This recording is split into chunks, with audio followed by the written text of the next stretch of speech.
Welcome to your introductory guide on building a backend for your website. In this video, you'll learn how to construct a basic backend from the initial setup to handling the first user request. The backend is the important brain behind any website, responsible for managing user data, authentication, and communication with databases. The course uses popular technologies like the Node.js runtime environment, the Express.js framework, and the MongoDB NoSQL database. You'll learn the core components of backend development, including programming languages, databases, runtime environments, and frameworks. You'll also see a practical demonstration of how to connect your backend to a database and structure your code using a model, route, and controller pattern. Get ready to start coding your own web server and create your first authentication and CRUD APIs. And this course was created by a talented member of Hack Club. Hack Club is a worldwide nonprofit network of coding clubs where students learn to code by building real things with code together. Being part of Hack Club means joining a community that believes in the power of youth to build the future and provides the resources, mentorship, and opportunities to make it happen. You can learn more about Hack Club at hackclub.com. Have you ever wanted to build a backend for your website? In this video, we will learn how to build a basic backend for a website from its first setup to running its first request. Hi, I am Shivani, an 18-year-old developer from India. Let's start. Backend is the brain behind a website. It handles user data, authentication, and talks to databases. It makes sure the right response goes to the right request. So basically, every button you click on a website, backend makes it do something. Core components of backend development. Okay, so the first one is a programming language. You will use a programming language to write your logic in, to write your backend server in. We can use JavaScript, Python, PHP, Go, C++, and a lot more. Then we have a database. Okay, so a database is like a storage box in which you keep all your data of the website. We have two kinds of databases. One is SQL, another one is NoSQL. SQL databases are the more structured ones in which all your data gets stored in tables, in rows and columns. It's like a spreadsheet. For example, PostgreSQL, SQLite. But on the other hand, we have NoSQL databases. NoSQL databases are the more flexible ones where you put your data in documents, in key value pairs, and in graphs. For example, MongoDB. MongoDB is what we will use in this video to get a look in backend. Then we have a runtime environment. A runtime environment is the underlying engine which runs your JavaScript code outside of the browser on your local machine. So JavaScript is just text. It won't magically run on your local machine. So you need something to execute it, to interpret it. And for that, we need a runtime environment. We have a lot of runtime environments for JavaScript. We have Node.js, Dino, Bun, and a lot more. We will use Node.js in this video as we are writing our backend in JavaScript. But if we write our backend in Python, we will use CPython interpreter. Then we have a framework. So what is a framework? A framework is something that helps you build your servers faster, and it is basically just like a toolkit for you. So you don't have to write all the backend from scratch. And it hides all the complex, low-level stuff which you don't need to worry about. For JavaScript, we can use Express.js, Python has Django, Flask, Java has Spring Boot, and PHP has Laravel. We have a lot more, but these are the basic ones. Then we can move on to this analogy. So this is kind of a flowchart which I have made to understand this flow better. First of all, you will be using a programming language like JavaScript, in which your code and instructions will be. Then you will use an engine that will run your code, which is Node.js. Then we will use a framework, which will be Express.js. It is basically a pre-built toolkit for us. So even if you don't use a framework, we can make a backend, but I think using a framework is a lot more better. Then you will use a database to store your data. So every kind of data on the website which needs to be stored or retrieved at some point of time, you need to store it on a database. And all of this stuff makes a backend server. So to handle your APIs like requests and responses, you need to make all this together to make a backend server. Next, we have how a front end connects to a backend. So, on the left side, we have a browser or maybe a user who is making a request. Let's say it's you on a website who is making a request. Your request goes to an API, and take API like a waiter here. So API is something which will take your request to the backend. Then backend will go to the database, see all the stuff. It will see if you need something from the database, if you want to retrieve something, or if you want to save something, and all this stuff will happen in the backend, and then backend will send you back a response through the APIs. So APIs have a very big role here. They are always in the between of you and the backend. So APIs do a lot of work here. And here is a small box which I have created. So when a client, that is you, the user, who makes a request to the server is the backend, then that is called a request. But when the server, the backend, gives something to the client, that is a response. Okay, let's start writing our backend. There are two must-have stuff which you should be having. First is VS Code, because we will be coding in VS Code, and the another thing is Node.js installed in it. Now let's take a look on how to install Node.js on your local machine. For that, we can go to the Nodejs.org website. This is the official website of Node.js. From here, we can download Node.js for our computer. This is the download button. You can click on it and then you get redirected to this page. Here you can select the version of Node.js you want to install on your computer. For that, we have the current version, which is the most latest one. Then we have an LTS one, but the current version is not the most stable one you can find. So the LTS one is the most stable one to download. So everybody recommends that. Next is the operating system you are on. So select the operating system you're on. I am on Mac, so I will select Mac. These two things remain the same. And then by this button, you have to install the package. So when you have successfully installed the package, you can just go on to your VS Code, and in the terminal you can write node-v. When you enter, you get to see the version of Node.js your computer now has. If you see a version like this, that means you have successfully installed it, or if you don't see it, then it's not installed. Now let's hop on to our sheet and let's see the next thing, which is the folder structure. For the project we will be making in this video, the backend and the front end are going to be split up into two different folders, and for the ease to maintain them. So backend and front end are going to be different folders. Nextly, let's have a deeper look into the backend folder. So these are the files which we will be making in this video. The front end will be empty because we are not working on the front end. We are learning intro to backend in this video. Now let's start the project. So we will go to the desktop, make a new folder named intro to backend. Okay. And then we will drag this into the VS Code app. Now that I have this folder opened in the VS Code, I can start making my folders. So the first folder which we will make is the backend folder, which we are going to work on.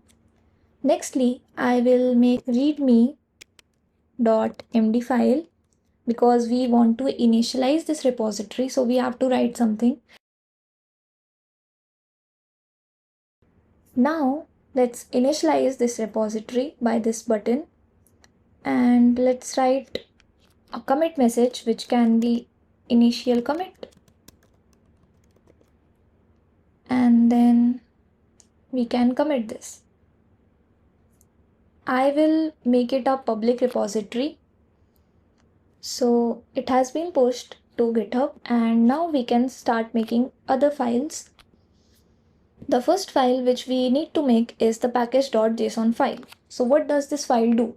This file is where all the metadata about your project is kept, like all the libraries, all the dependencies, basically all these fancy things which you use for your project are kept here, all the data about them. So to make this file, you have to go onto your terminal, and then you have to write npm init. When you write this and you click enter, you get a set of questions to answer. So the first question is the package name. It has written it intro to backend. I'm okay with it. I will click enter. Then the version is 1. And then a description. So a description can be a tutorial or intro to backend. Then the entry point is going to be the index.js file. We will be talking about how does this entry point is decided and how does it work in the later of this video. Test command is something, the test scripts we will write ourselves. So let's keep it like this for now. The Git repository, which we just initialized, comes here. And then keywords. If you want to write any keywords, you can. We will leave it empty for now. Then the author's name. My name is Shivani, so I will write that. Then the license is ISC. Let's keep it. And then it will ask you, is this okay? And yes, we are okay with it. So I will click enter. Now you can see we have a file here which is named as package.json. You can see it has a name, version, description, all the things which we wrote and clicked enter to. These are the scripts which we will be writing and enhancing over the video. The repository, author name, license, yes, this is how these files look like. When you will install any dependency or any library, their names will come here and we will see them further in the video. Once we have set up our backend repo, the first thing which we will do is to connect to a database. Our database is going to be MongoDB Atlas, and to create that, we can go to the MongoDB Atlas website. So this is the website. You go on it, you can create an account, and I am signing here because I have an account already. Okay, so this will look like this if when you have made an account here. When you go on this, you can see we get to see the projects we have made. I will click on this button and make a new project. Now we have to write the name of our project. The name of project can be intro to backend. This is optional, so we will leave it empty. Then we click on the next button. Then you can add members and set permission. So we don't need to do them. We will just create the project by clicking this button. Okay, now we can create a cluster. So we can create a lot of clusters for even one project, but we will need only one cluster for this project. Here you can see they have different plans. We will click on the free one. And so we have a lot of regions here, and you have to select the region which is the closest to you. So I will select Mumbai, and then I will create this deployment. Once you do that, you get this window in which you can get a username and a password for your database. So For every kind of cluster, you will have a username and a password because nobody should be able to access your database. So this is the password to it. When I click on this button, I can copy this and then I get this to create this database user, which is me. I will click on this and then I can choose a connection method. We have a lot of connection methods and I will choose compass here. When I choose that, I get a connection string. So this is an URI which we will be writing in our server. For that, I will go to the folder in VS Code, open it, and then we will make a new file named as .env. But what does this .env file do?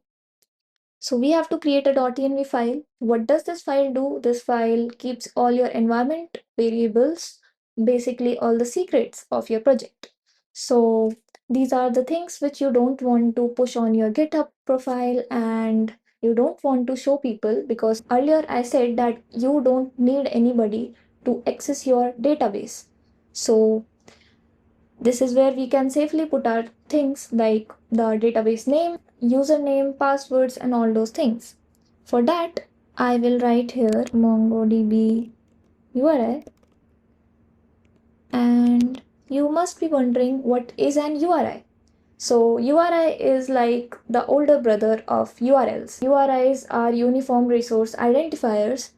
These are just like URLs. You know what a URL looks like, but these URIs have much more packed in them. So basically, you have the database name, you have username, passwords, all in this one string.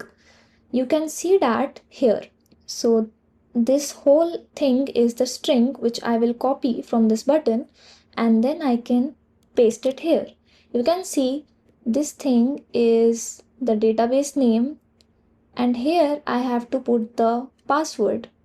Now here is the database access button. You can see who are the people who have the access to our database. So we have one user, which is me, and I am the admin because I created this.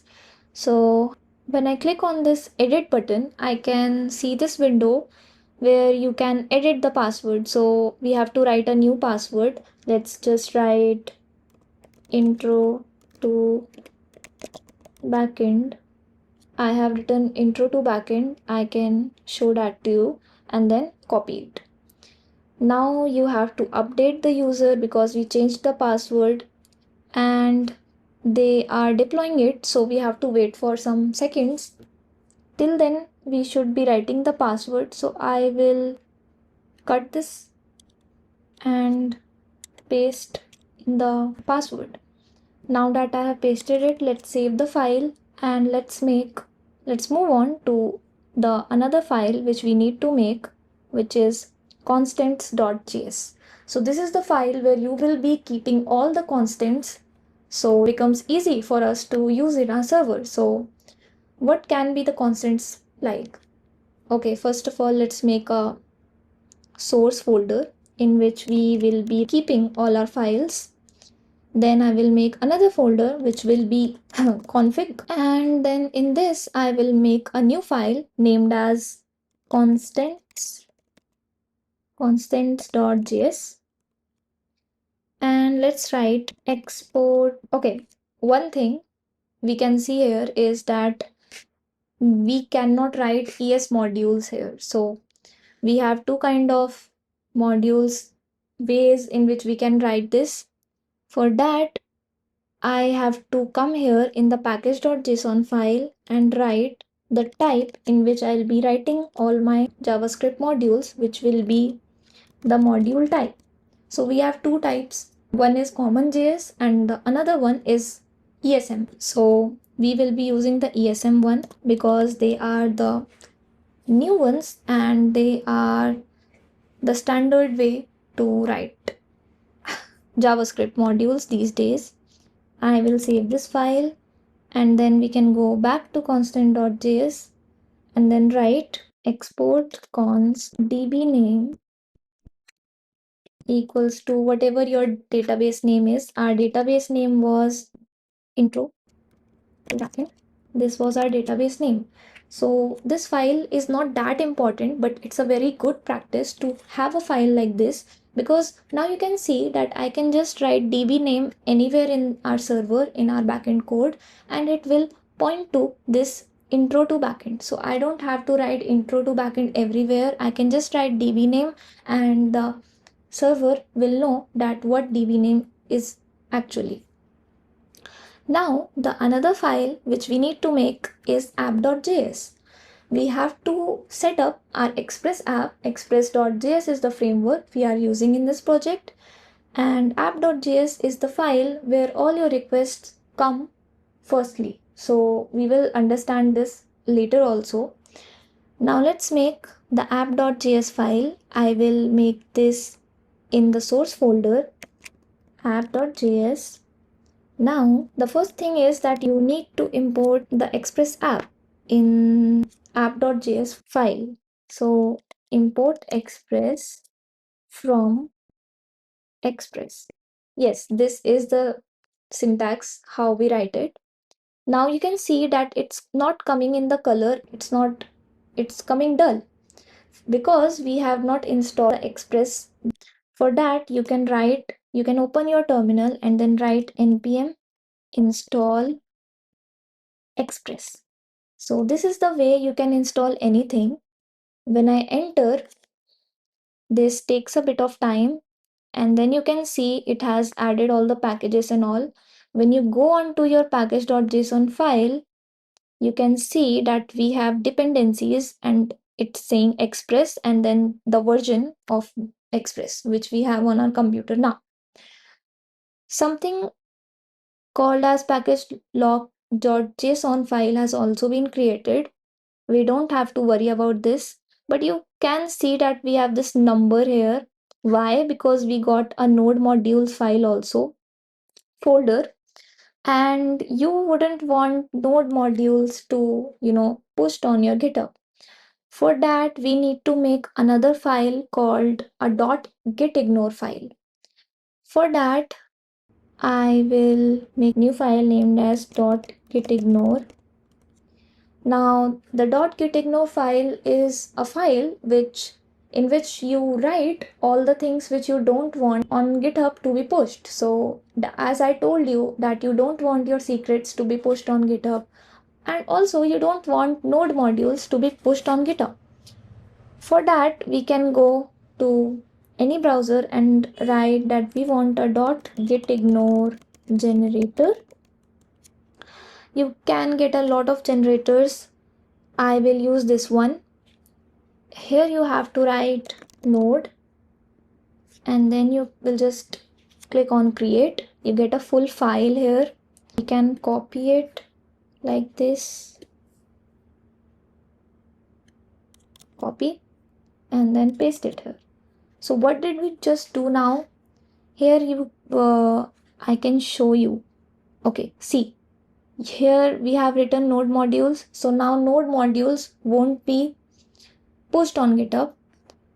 Similarly, you can see .env, .env.test, .env.production. These kind of files are not going to be pushed on GitHub. I got the .gitignore file out of the source folder into the backend folder because backend has node modules and gitignore easily would be able to ignore node modules. Now we don't have those 600 things but only 5 which need to be pushed on GitHub. Let's get back to our point where we were, which was creating the app.js file. So in app.js we wrote this and we installed Express, but it's still not in color because we have not used this yet in our code.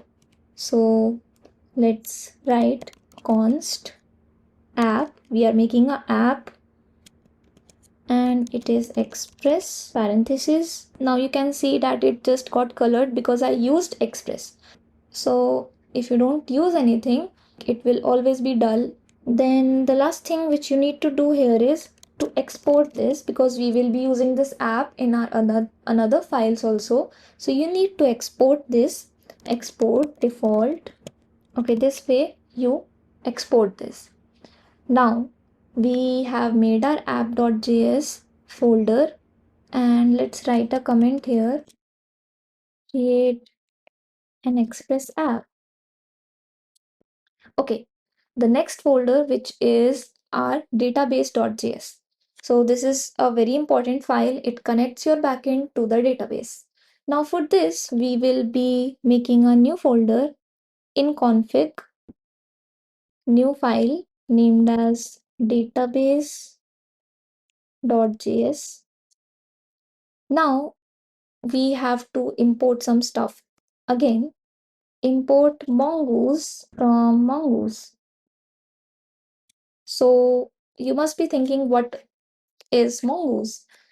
You need something to talk to MongoDB, because we need something between our server and the database which will be talking to the database, and mongoose is what does it. Also, mongoose lets us define the structure of the data types which we will be making in the models in the later of the video. So for now, what you need to understand is that mongoose is something which talks to the database, and it's important when you are using MongoDB. Now open your terminal, and again we have to npm I mongoose. Also, one thing, that if you want to write install, you can write that, but if you just want to write npm I and the dependency name, it just works similar.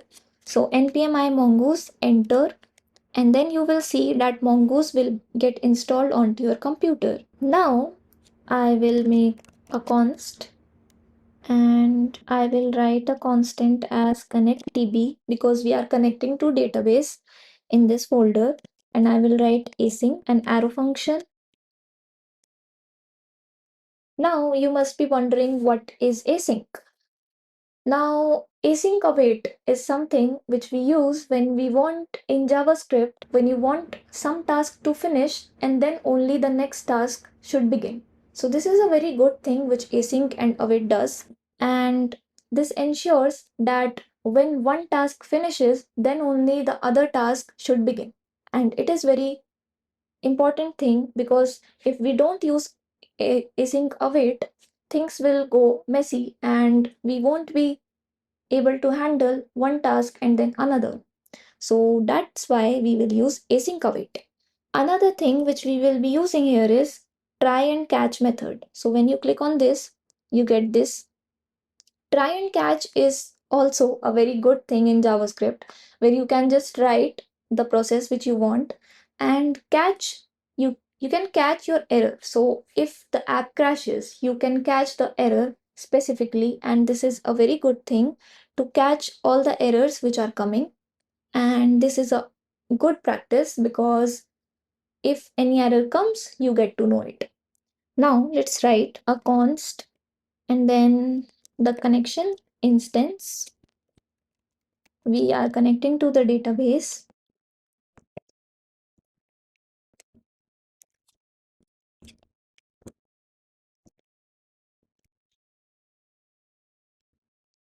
Okay, so I have written await here, and mongoose will do its thing, and we will be connecting to MongoDB. And this line here says that we will be using .env, the MongoDB URI which we just wrote in the .env file. So it will be extracted from .env file. And then for ourselves, we will write a console log.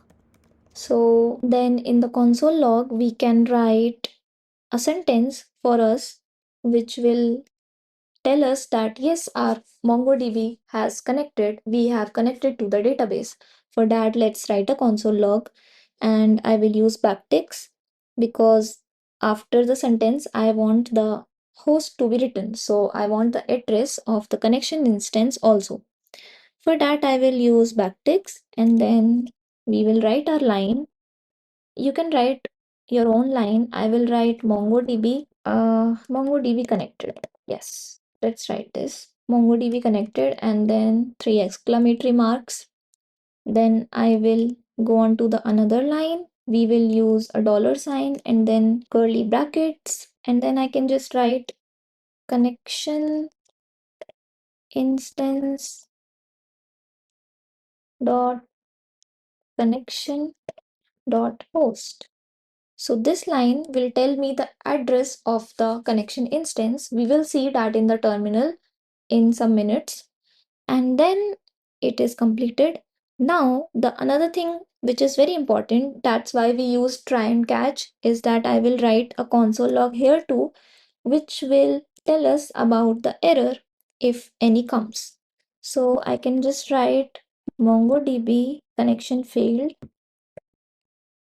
and then it is an error. So error also when we are using await, that's why I will write process.exit and 1. So this will ensure that when this whole process gets done, this process gets exit and then we move on to the another task. Lastly, we will write a export because that is important to use this connectdb constant in our other files.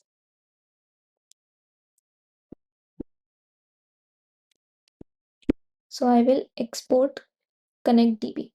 I will save this file and then we can go on to the another file, which is the last file, which is index.js and the most important file. So far now we have made like these many files, and I can say that if you want to write this database.js and app.js all into the index.js file, you can do that. So index.js is the file where you start your server. This is the file which starts your backend service, your backend server. So let's make the file in the source folder, a new file which will be named as index.js. In this file, we will write how our server is going to start. For that, we will import. First thing is that we need the stuff from .env file in this folder. So for that, I will import .env from .env. Now, what is .env? .env is a dependency which again helps us to extract environment variables. This lets us use our environment variables in all our server. So we can, again, we will write npm i.env. Okay, so it is going to install. Now I can write .env.config parentheses, curly braces, and then you write the path. So how will .env know that from which file do you need your environment variables? For that we can write ./.env. So you can see that we have our .env in our backend folder. So we write it as dot slash and then .env, the file's name. This is how .env is going to know that what do you want, from which file do you want your env variables, environment variables. Also, here is an important thing. You need to give this thing here because it tells it to stop, basically. If you don't, that's okay, but it's a nice practice. Then we have to make another constant, which is going to be start server. Basically, this whole file is about starting our server, so I will name it as start server. Okay. Again, I will be using async and then an arrow function. Again, I will use try and catch. Now, I will write await and connect db.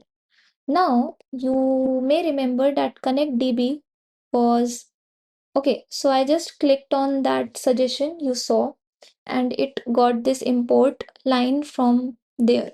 So I imported connectdb from the config folder, which was database. Here one thing is missing, that I should be writing database.js because that is how the server will know to get the file. And let's continue it from here, I will add parentheses and then the next line. So app is now going to be on. We are going to switch on our server, and then you write error for any errors, and then again we will use a arrow function, and then I can just write a console log, because if any error comes, we need a line which tells us that yes, there is an error.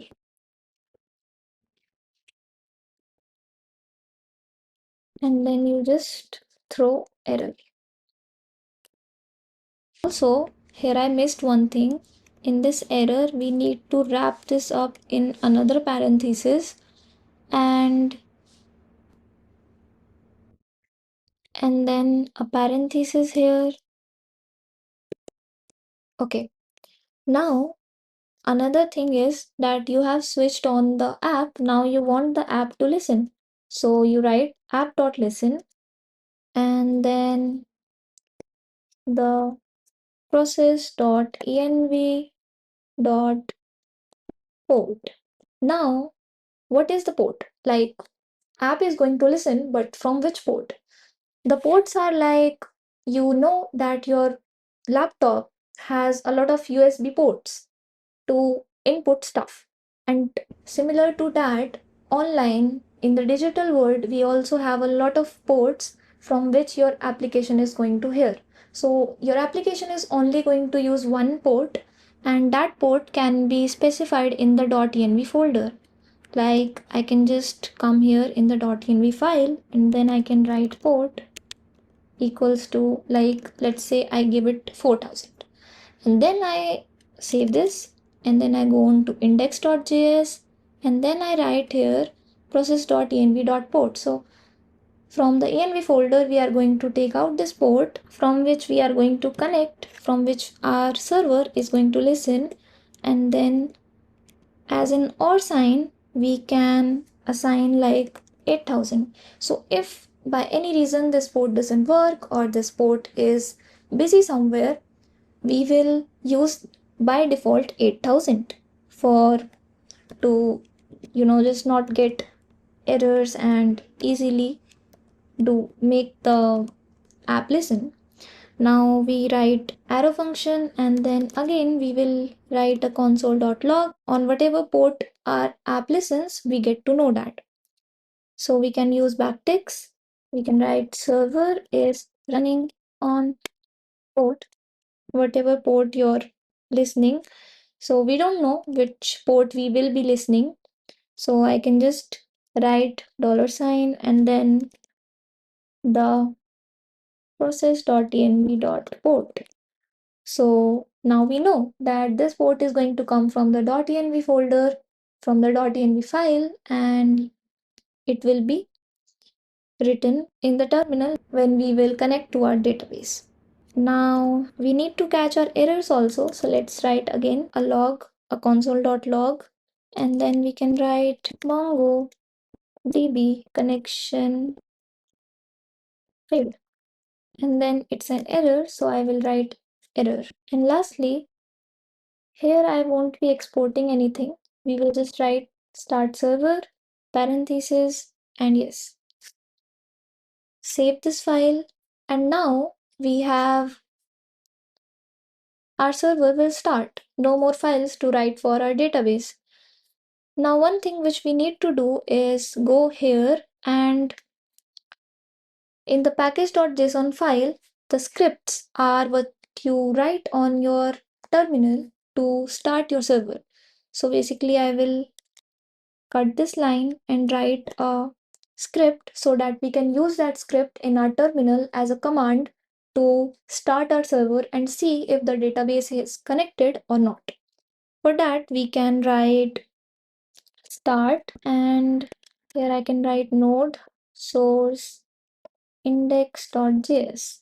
Why did I write source and then index.js? Because we have index.js in the source folder. And now when I save this, I can go on to the terminal and write npm run dev. Okay, it's saying we have a missing script as dev, and yes, it's right. Another script which is important to write is the dev script. Here I will write Nodemon, same source index.js. Now, where from where did this Nodemon thing came? Nodemon is something which we can install from our npm packages, npm I Nodemon. Why do we need Nodemon?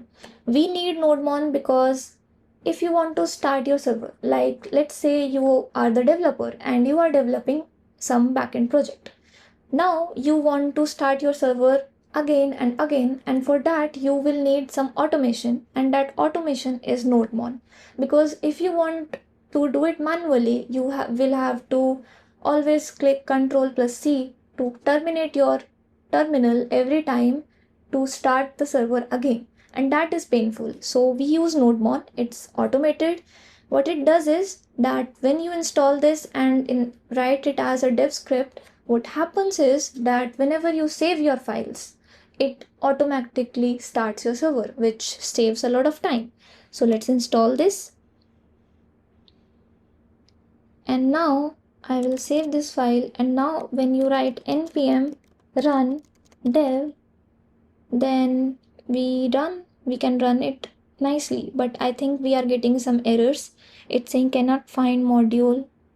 Now we can start our server, so I will go to the terminal. Now we can start our server, so I will go to the terminal and then write npm run dev. So npm run dev is the dev script which we wrote here to start our server, and the start script also can start our server by writing npm start. But we will go with npm run dev, and then I will click enter. So when I click enter, our server will try connecting to MongoDB, but I see that we got some error. So let's see, it says expected connection string to start with this or this. So if I go into my env file, I can see that our connection string is starting with this, so it is correct. That means that we have another error with this. One thing also I see here is that .env is not in the root directory and it needs to be in the .env directory. So I will drag it down to the root directory.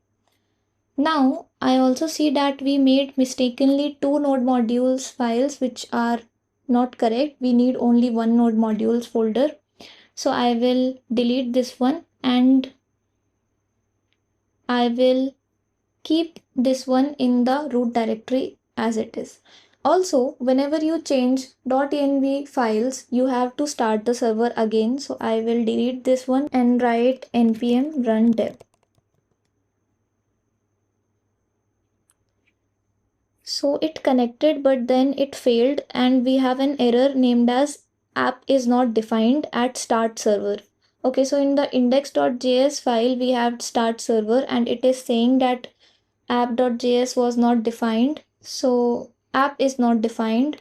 So I can see that I have not imported app. So I will import app. I can go with this suggestion. And now we have imported app because we were using app.on and then app.listen. So we needed to import it. Now I will save the file and let's see if it gets connected. And yes, MongoDB has connected. The second thing which we see is here is the address of the connection instance of our MongoDB cluster, and the next thing is server is running at port 4000.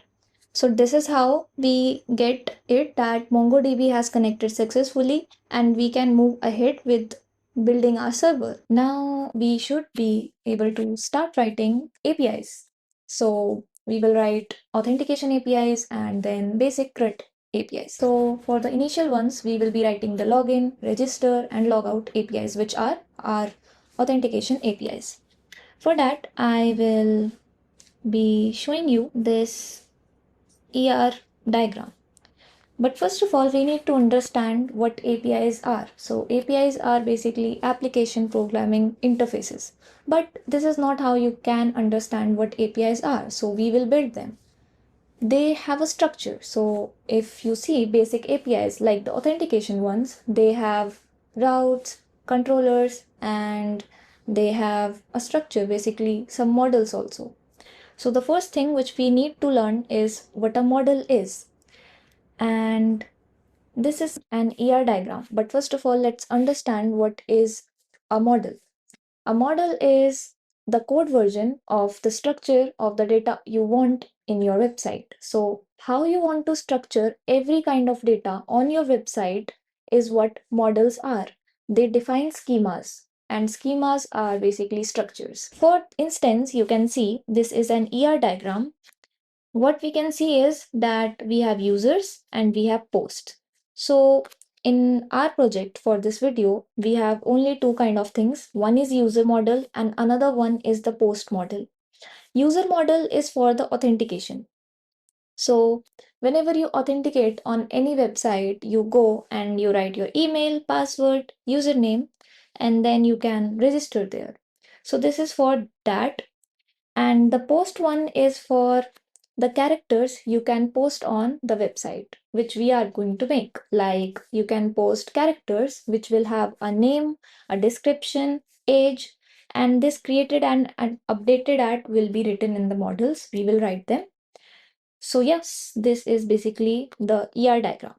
What it basically shows is that what kind of data exists in our system, and another thing is how they relate to each other. So we have only two kind of data in our backend, which is the users and the posts. So now we can start building our models. For that, we will come back to the VS Code and then make a new folder in the source folder named as models. Now in this models folder, we can make a new file named as user.model.js. You can name it as user.js also, but so that we can, if we write it as like this, we can easily find it out that this is the model for users. Now let's start writing the code for this. We will start with Mongoose because Mongoose is what will talk to MongoDB for us. So let's import Mongoose. Import Mongoose. This has a different syntax. When you write models, schema is structure. So don't get confused on it. Schema means structure from Mongoose. Now let's start making our user schema, user structure, which we are making here. Now, the thing which I showed you, which was the ER diagram, which we will use that only to write this model file. What are models? Models are the code versions of the structure of your data, which I told earlier. So this is only going to be the code version. So we can hop onto those diagrams and get the code in this file from there. Let's see how we do that. Now, let's say first thing was username. You can see username is here. So I'm starting with username. I will write it as like this and then curly braces. Now, the first thing is what kind of type it is. Type is written here, which is string. So we can just write string here. Next thing is that is it required, like is it a very required field, or we can not write it if it is optional or not. No, it's not optional. Username is very important, so we keep it as true. Then the next thing is, should it be unique? Yes, it should be unique, so we will write true also here. Then it should be lowercase also, so we will again write true here. And then you can literally write a lot of things whichever you want for your username. Also, we can write trim. So trim is used for the white spaces. So let's say I will write a comment here. Let's say you are writing your username. Okay. You write your username as Lily and then you give some white space and then you enter. So what happens is white space means that if I give space here, so this space is called as white space. And these white spaces get trimmed when you make this trim as true. Now the next thing which can be is min length. This is very important because you wouldn't be wanting somebody to write 100-character username in your website. So you would want it as, like, let's keep it to 10. And okay, let's keep it to 1 only because it's minimum length. Next is max length. Okay, max length is something we can write from our own choices. We can keep it as 30 as of now, and then let's hop on to the another thing, which is email or password, anything. Let's write for password now. Password, again curly braces, then the type is string, so we will write string. Then is it required? Yes, it is required, so we will write true. And then we will write min length as 6. Yes, we can write it 6 or we can write it 8. Then max length can be a lot, but I will just keep it at 50 as of now. Now let's write email, and again curly braces, then its type is string again. Then I think we have these things again here, so we can just copy and paste it. Like, it is required, yes, it should be unique, email should be unique, it should be lowercase, it should get trimmed, and yes, so we can copy this much from here and then write it as it is here. Okay, another thing is that you can have a match. Like for emails, you just cannot go like this because email should be in the email format. For that you can add some stuff here, but for now we will just leave it empty. Okay, now another thing which you might be seeing is that this created at, so this is the date time when the user was created. Now to get this, we will write another one here, which will be timestamps. If you write it as true, you will always get timestamps of every user when the user was created. So it's a really good thing. And the last thing which we should do is to export. We should be always exporting stuff, always exporting the constant which we take so that we can use it in another files. So we made a const user, so let's write it, and then this is the syntax for this. So user schema. So what is happening here is that Mongoose is talking to MongoDB, and then from the model your user is being extracted. So we can use it in all our servers just by writing this user. So this user is the user model. This user is not every normal user, but this is the user model because you can see it has a big U here, which means it is the user model. Okay, now that we have written the model, we can hop on to another sides of our APIs, which is routes. Okay, what are routes? Routes are the addresses. It's like an address book. So whenever somebody requests on something on your website, that request needs a path to go on. For example, if I go to any website like Y Combinator, if I go onto this website, I see a lot of stuff here. If I click on, let's say, library. So when I click on library, I have chosen that route. When I click on this URL, you can see it has library here, ycombinator.com and then /library, because I am on that library route.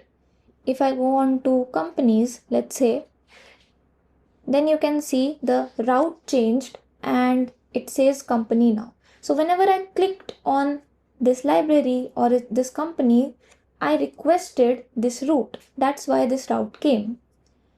Now let's write routes for our register model. Okay, so this was our authentication model, this was our user model, and now I want the users to register on my website. For that, I'll be writing a new folder in the source folder named as routes. Now in this routes, I will make a new file named as user.route.js. So this is the particular file for the users. Now, again, let's start with importing stuff.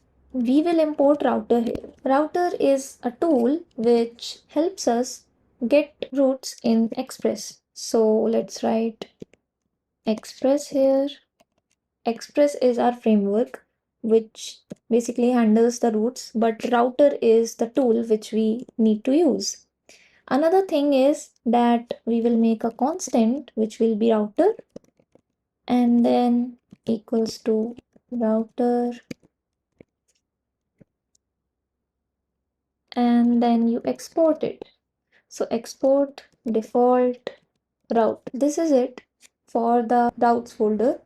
Now let's make a controller. Now we will make a controller. Let's go into the source folder, make a new folder named as controllers. Now in this controllers folder, I will make a new file named as user.controller.js. Now, routes was where you handled the paths. So whenever a request came, it came to routes, and routes take it to the path where it needs to go, to the specific path, to the specific route which the request needs to go on. The next step is where controllers come in. Controllers are the things which really decide what kind of response has to be go on to the request. So basically they are the decision makers. They handle what routes has come to them. Controllers are the decision makers. They handle the requests basically. Now let's write the controller for our register model. We need to register a user. So for that, we are going to write a controller named as register user. For this, we will import user first of all, because we are doing everything for users here. So we will import the user model here. You can see I am using this capital U user because this is the user model. From user.model.js, you can see that I am importing the user model from models folder and the users.model.js file. Now let's make a constant named as register user. You can make a constant named as anything, but whatever the constant does, that name is the best we can keep for it. Again, I will use async await here. Async await is nothing but something which finishes one task and then proceeds to another. It doesn't mess up things. Also, here I am going to use this and then an arrow function. Now, why did I write request and response here? Because the first task is to see the request and the another one is the response. So this is how it is the flow. Again, we will use try and catch method. As I told you, try and catch is the best method we can use to catch errors when any errors come to our application. Now we make a constant. This constant is going to have username. Our constant is going to have username, email, and password. These are the three things it will ask for from the user. And then we keep it in the request.body because our request will contain all these things. Okay, then there are some steps. There are basically a lot of steps if you want in when you want to register a user. I will have some basic steps like a basic validation. So a basic validation for what? So basically if when I'm asking the user to type their username, email, and password, and they don't type any of them, then I won't be registering them. So for that, I need a if statement which will check if they wrote everything which we want in our request body or not. Like if there is no username or if there is no email, then password, then we will give an error which will be return dot response. We will give a response which will be a straight 400, because it's not an error, but basically it's like a response where we tell the user that all the fields are required. Like we can write it as message and then write all fields are important. We can give a response like this if none of them or maybe even one of them is not being given by the user. The next validation or something like a check we can do is if the user already exists in our system. If the user already exists in our system, we cannot register them again and again. We won't be doing that. So for that, we will check if the user exists already. For this, we can just make another constant name as existing and then await, write await here.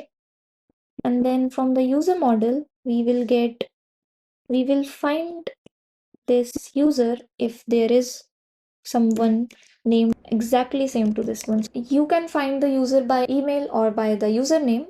I will be finding the user by their email. So let's write email dot to lowercase.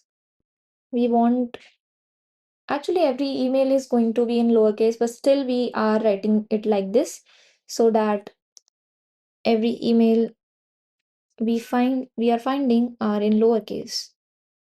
Now that when we find it, after it, I will just write an if statement saying existing.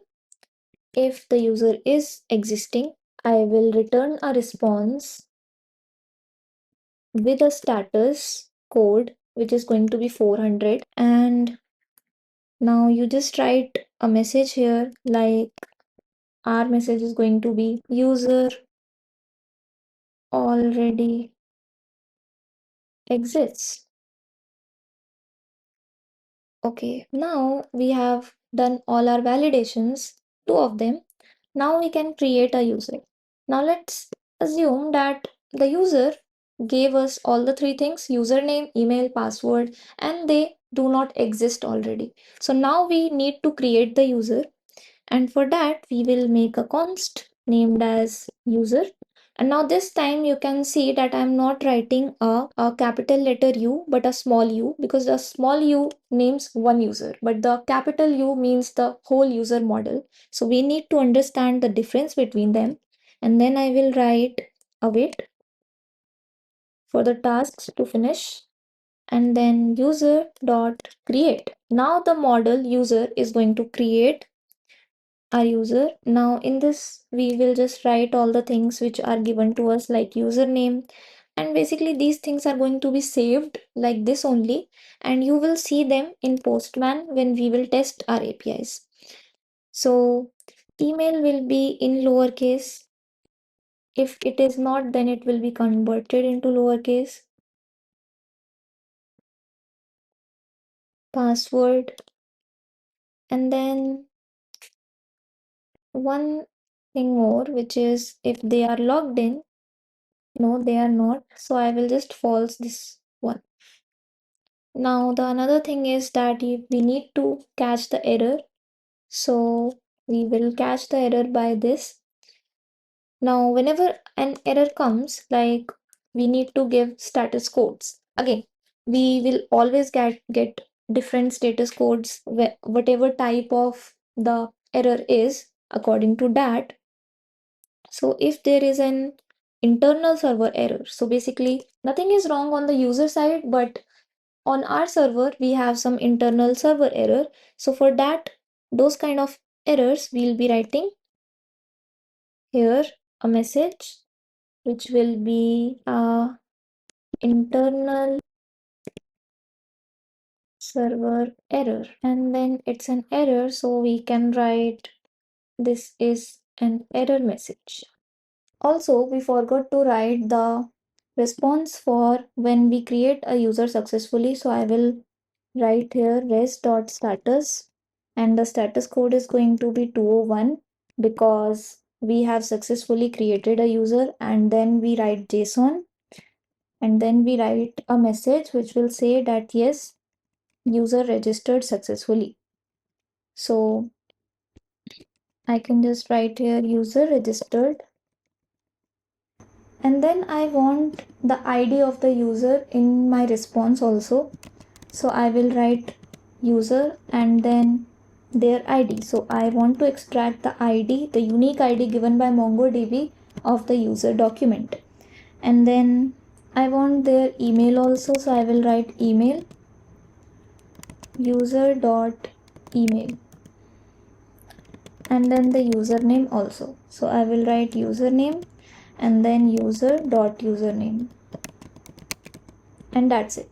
So these are the things like the user ID, the user email, the username are going to come in the response when we create a user successfully.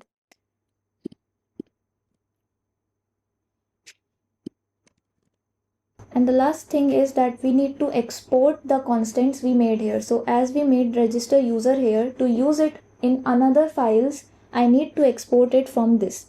So I will write register user and then save it.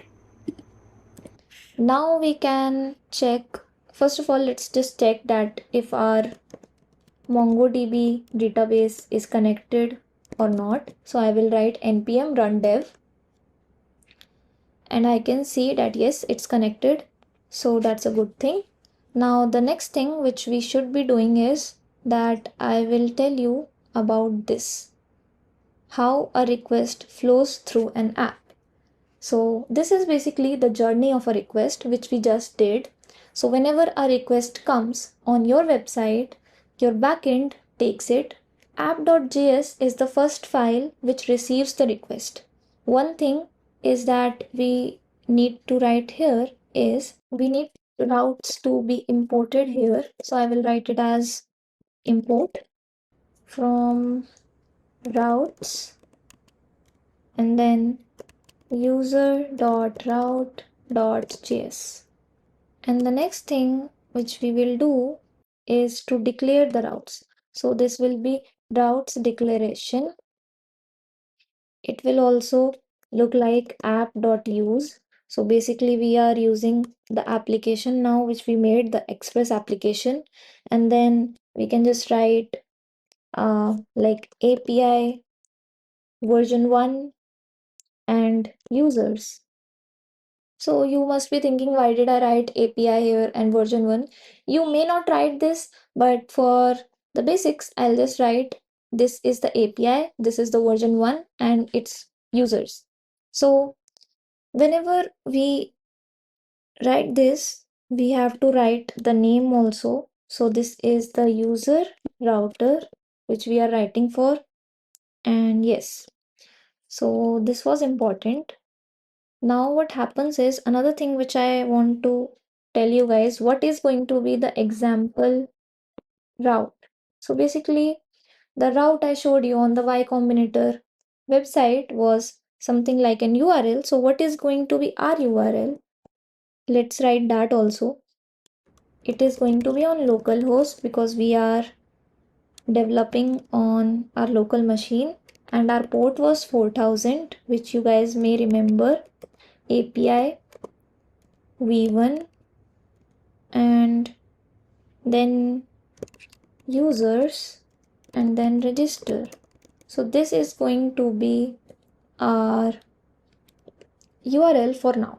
Also, we have to parse the JSON requests we get from the users on our website. So for that, we need to write app.use and then express.json. So what does this thing even do? Now this express.json is something which gives the ability to our server to parse the JSON request it gets from the client side. Now we were talking about the journey of a request. Now from app.js, we receive the request. Every request which comes to your backend server always goes on the app.js file, and then it sends all the requests to the routes files. Routes files checks the address, the URL path, and method. Method can be get, post, which we will be talking about further in the video. And then routes, when they handle all the paths and they send all the requests to the specific controllers for them, then we get to the controllers and they does the task like fetching, saving, or deleting whatever the user wants to do from the request. That happens from the controllers. Now let's take a look on this flow in VS Code. So when I go to VS Code, we can see the first file which where we get the request is app.js. So we go on to app.js. We have written everything, but let me just show you the flow, which is here you import your routes, like you have imported this file which is the user.route.js, and then you have used this. So here we have this user's path, this user's path which is going to have all the routes for the user model. So whatever you are writing in this controller file, this user.controller file, all of them will be under this one, user's root or user's path. Now the next file is routes. Okay, so in user.routes, we have to import register user from our controller file. So I will click on this and we will get this line. And then we have to write router.post and then parenthesis slash. Now here you write the constant name. So in the user.controller.js file, we have this register user constant. So I am gonna write that here, but not that exactly the path we want it to be. So I can write the name here, which I want to keep for this particular path, which is register, and then dot post. Why am I writing post here and here? Because post is the HTTP method we'll be using here. I will tell you about these methods soon. And here you write register user. Now this route file is completed because I have written the route here.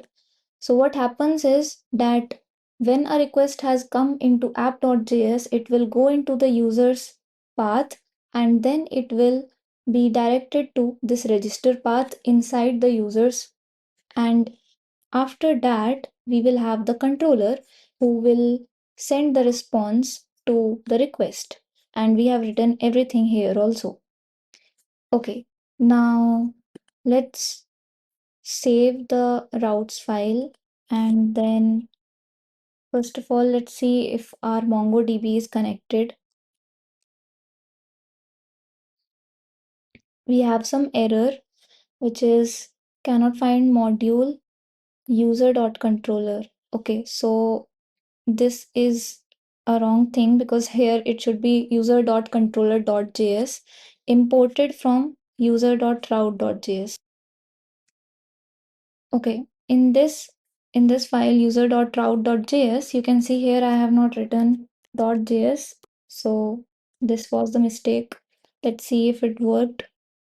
Okay, now we have another error named as cannot find module and then user.model.js imported from user.controller.js.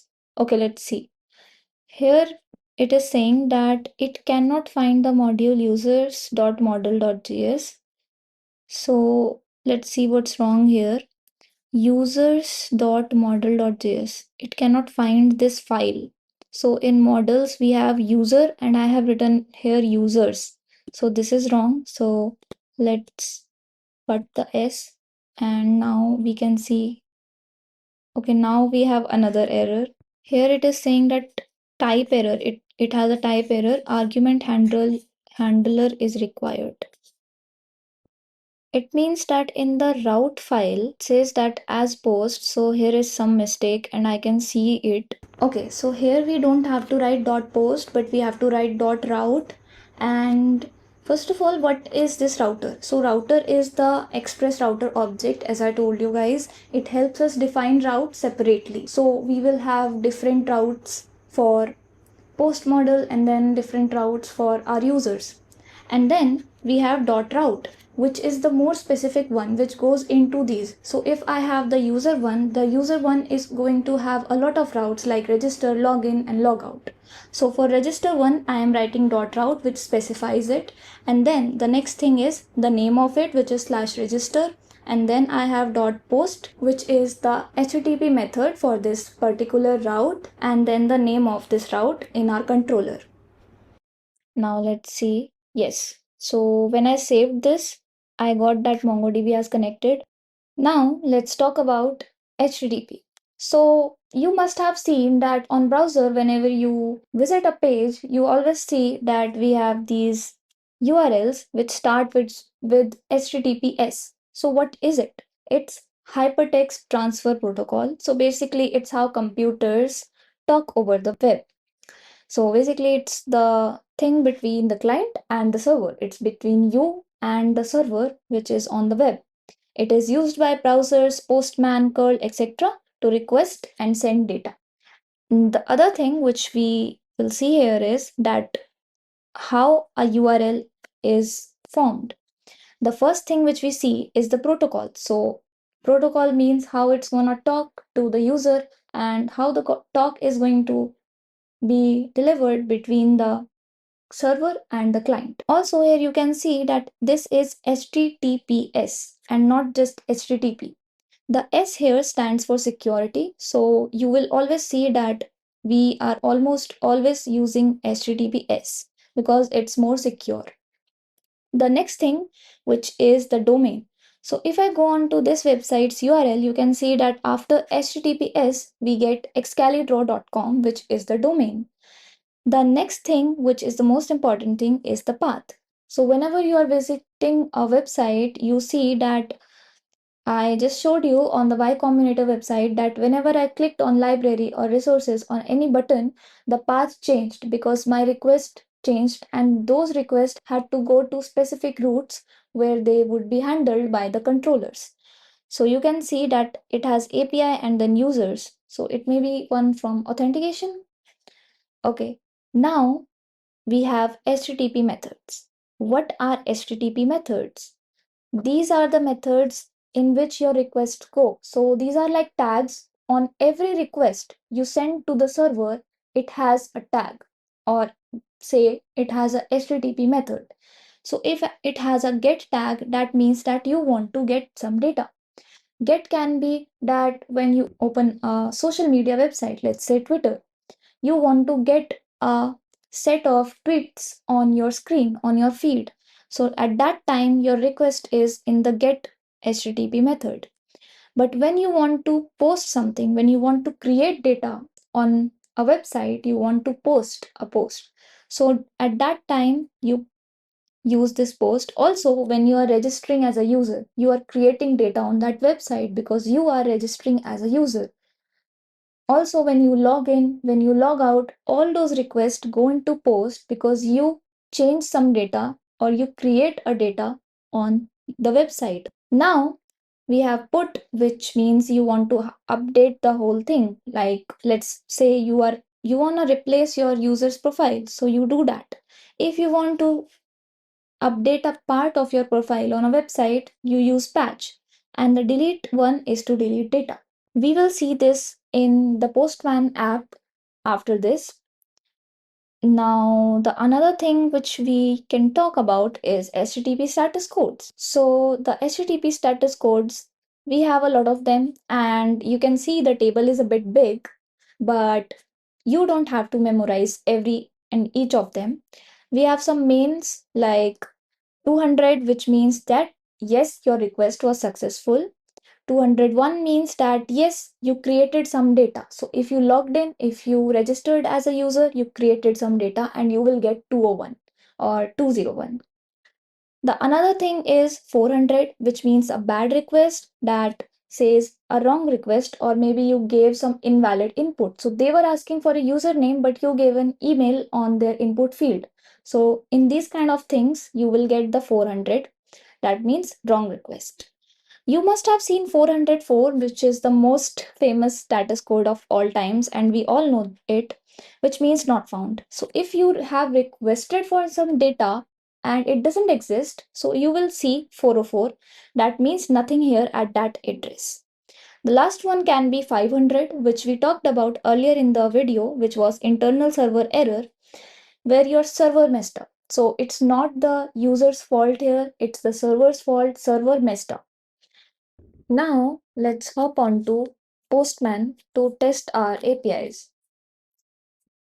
So I will open this Postman app in my laptop. You guys can go on to the browser and then you can access it there also. So from this button, I will create a new workspace and this will be a blank workspace. So we will just click on next. After that, you have to name it. I will name it as intro to backend. And then I will just create it. So this is the kind of window you will be getting after you create a workspace in Postman. But first of all, we need to know what Postman actually is. So Postman is an application for API development and API testing, for which we are going to use it. We will create a collection here and you will get this window. Here we have to name this collection. I will name this connection as auth because we are making auth APIs like register, login, and sign out. Oh, sorry, log out. So for those, I will write it as auth. And then I will click on this plus button to make requests. Now you can see that we have a request window where you can see we have a lot of HTTP methods and we can here enter the URL. So first of all, just name it. We will name it as register because this is our register API.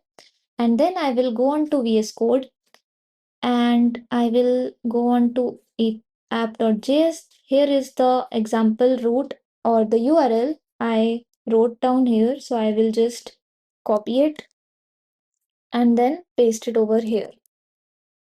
So let's dissect this part. Here is the HTTP, which is the method.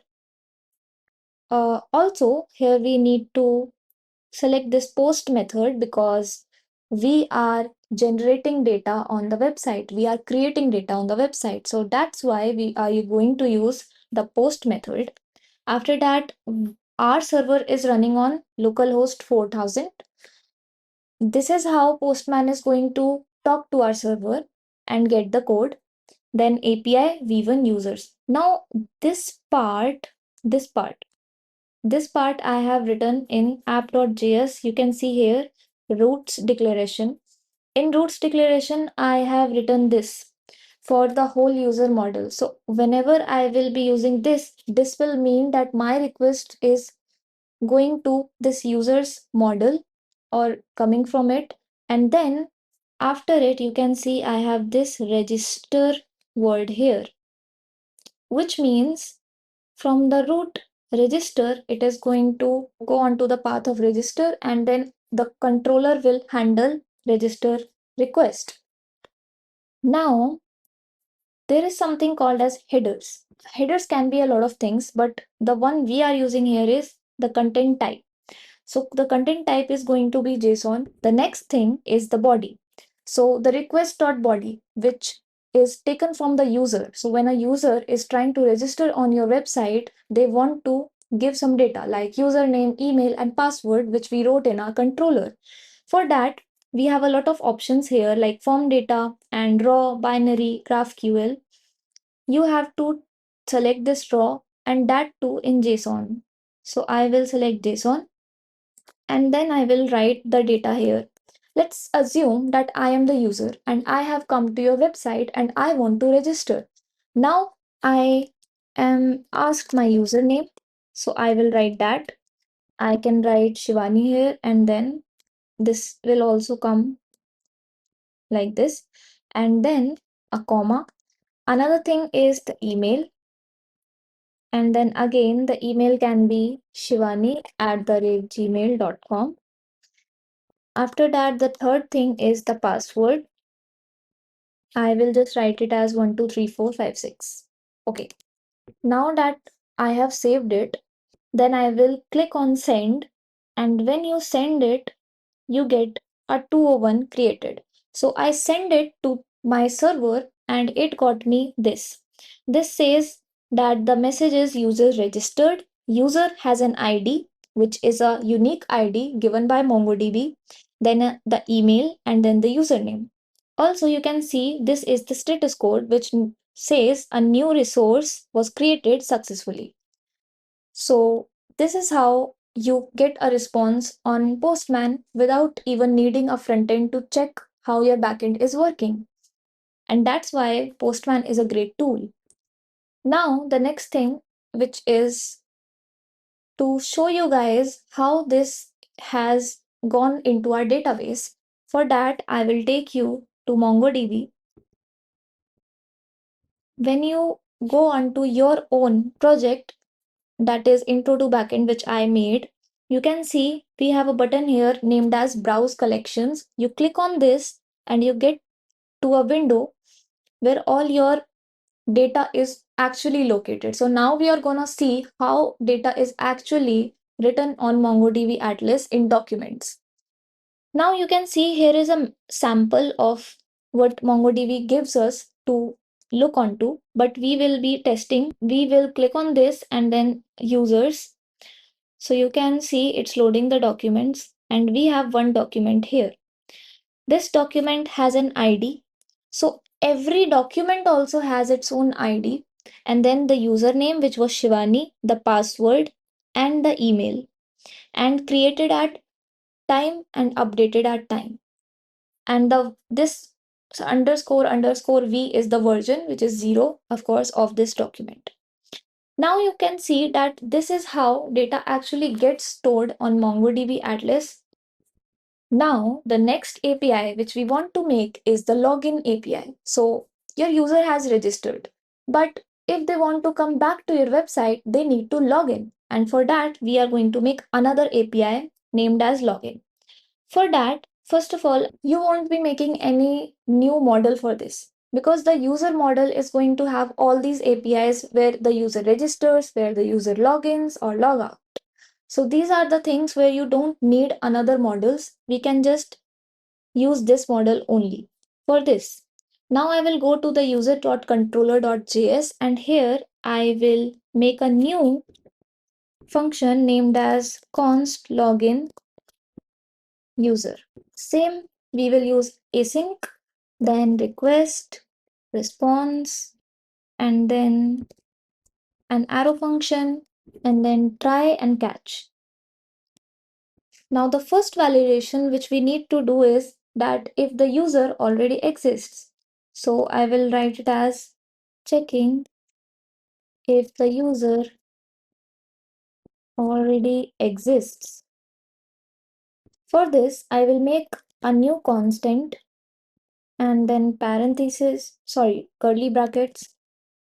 We need two things to log in. So when you want a user to log in on your website, you want them to give some data because you just cannot let anybody log in onto your website. So they need to give the email and the password. You can have the username also here to let them put, but I will just have email and password here, and then I will just keep it as the request.body because this is the body of the request we want. Now I will write const user. We will take a constant named as user and then await, and then the user model, which has a capital letter U on it to find the user. because we want to find if that user already exists or not. If they don't exist, then we just have to give an error message that, hey, you don't exist on our website or on our system. Also, user.find1 is used to actually find from the user model or anything. And the dot here means that you want to extract that thing from user. Now, in this, I can just write email because I want to find the user from their email. Also, this two lowercase means that I want the email to be in lowercase, and then parentheses, and here we can write a semicolon. Okay, the next thing is, what if the user doesn't exist? If the user doesn't exist, then for that I can write this, and then we can just return a response which will have a status 400 because we couldn't find the user. We can write here 404 also, that's your call.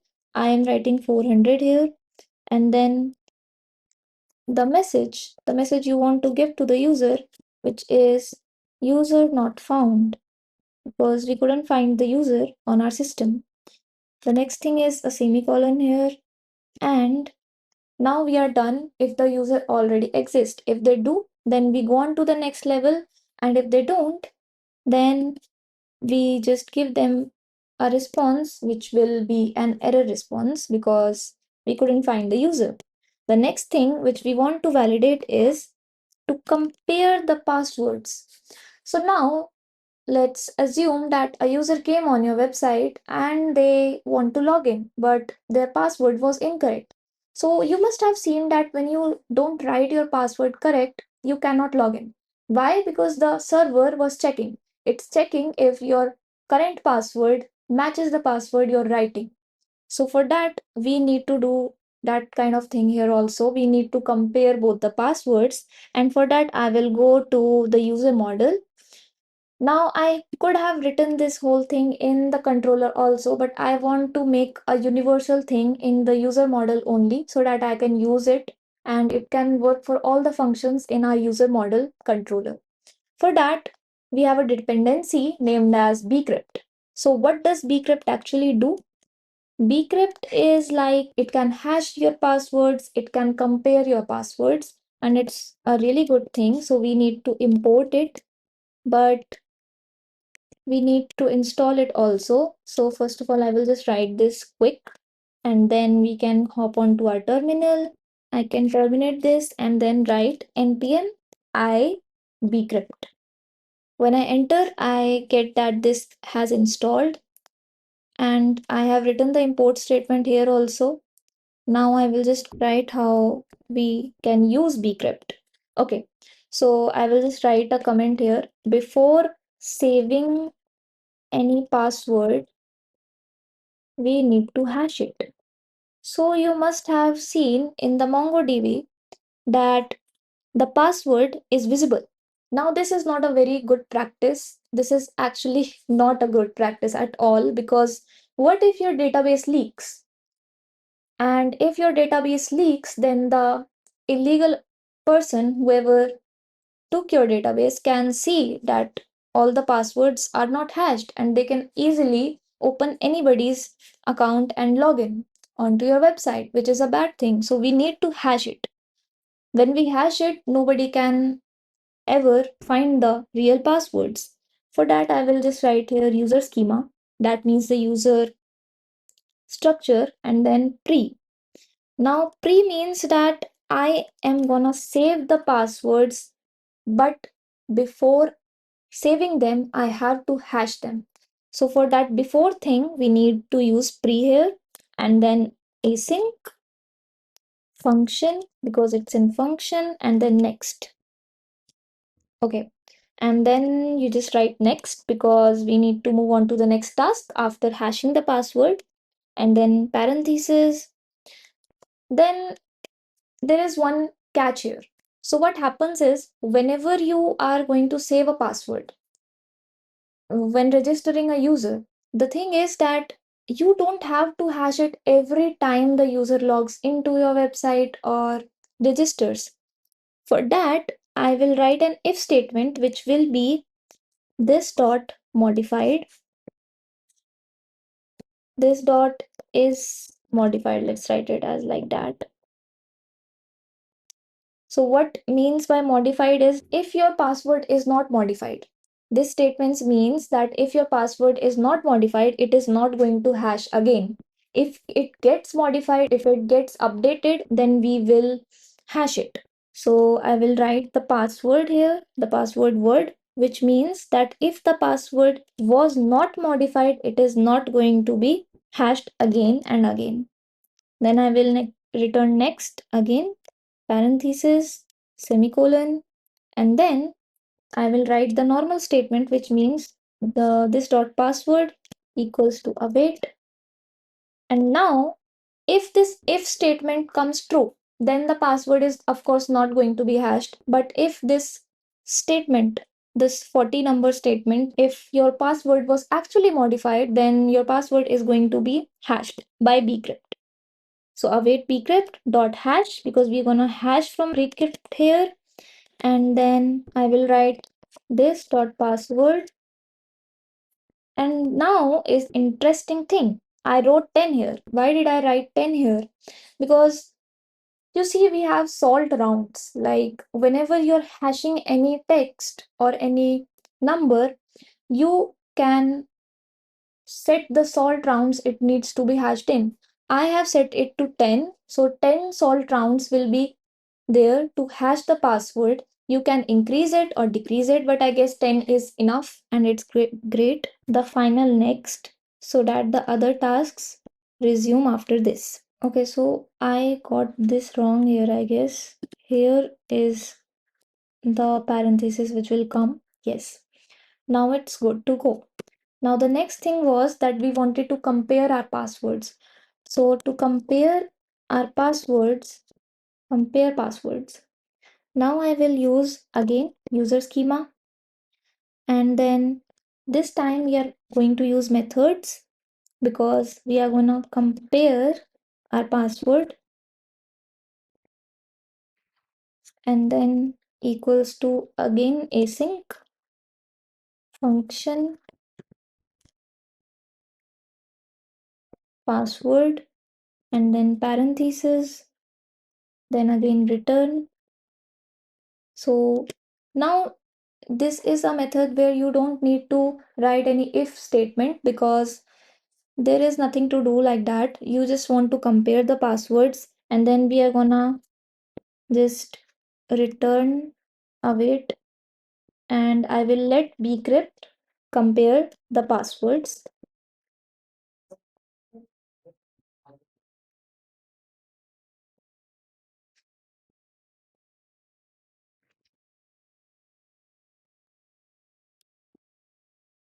Okay, so now this is done. I will save this file, and then we can go back to our user controller.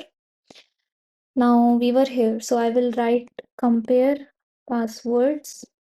Now you must be thinking, why am I writing here also and then in that file also about comparing passwords? So what we wrote in the user model was like a base.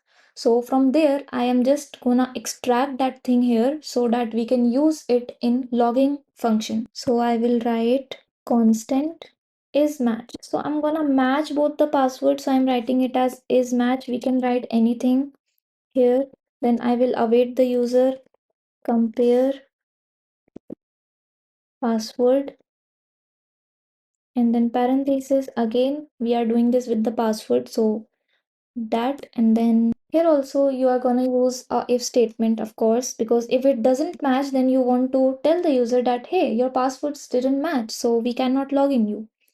So if the password was not a match, then you just write return, and then you write a response which is going to be 400 because they gave invalid credentials.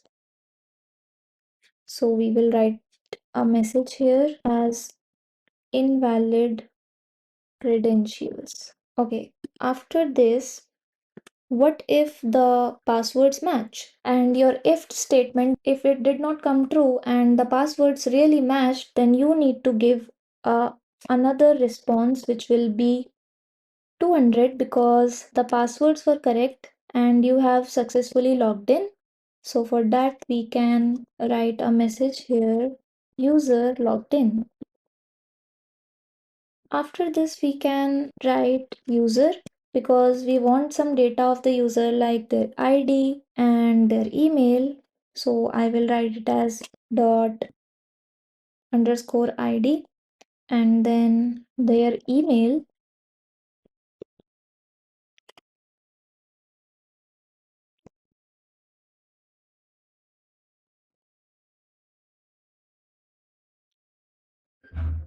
And also their username. We want all these data when we get the response. And then we have catch. So here I'm just gonna write a response dot status which will have 500 that must go for our internal server error message as internal server error. Okay, let's save this file. Then the next thing is that you need to export login user. Then let's go to our roots file, user roots, and then I will paste it and then name it as login. And HTTP method is going to be same as post because again we are creating some data on the website. We are logging in and I will name it as login user and you can see it automatically came here, but if it doesn't then you can just write it. So we imported login user from the user controller file and then we make a route here for it and I guess we have not left anything. This should work. Let's first see if our MongoDB is connected. I will do npm run dev and we have some error. Okay, so it says the request module user controller JS does not provide export for this. But I just wrote an export like here. Let's save the file, I guess. Yeah, so after saving it connected. So always remind yourself to save the files. So we are successfully connected. I guess we are good to go to Postman and check if this API is working. So let's go to Postman and then make a new request. We will name it as login. Then the HTTP method is going to be post. The URL, I can copy this URL from here and just put the URL here. We will just change this into login because this is the login one. We are still in the users model. So that's it. Then the headers will be the same. The content type is going to be application/JSON. The body. Okay, so the actually what body are you asking is email and password from the user. So you want to raw, you have selected JSON, then you have to write the email, which was shivani@gmail.com. And then the other thing was the password. So let's write the password. The password was 123456. I save this by this save button. Now let's click on the button send. And then we see that our user got logged in. Here is the ID and email and the username. So this is how our login API will work. Also, one thing, when we log in a user, that means that we are giving that user a access token and a refresh token. That means we are creating a session for them for how long they need to be logged in on our website. So it can be like 1 day or 15 minutes or half an hour. It can be any time you set.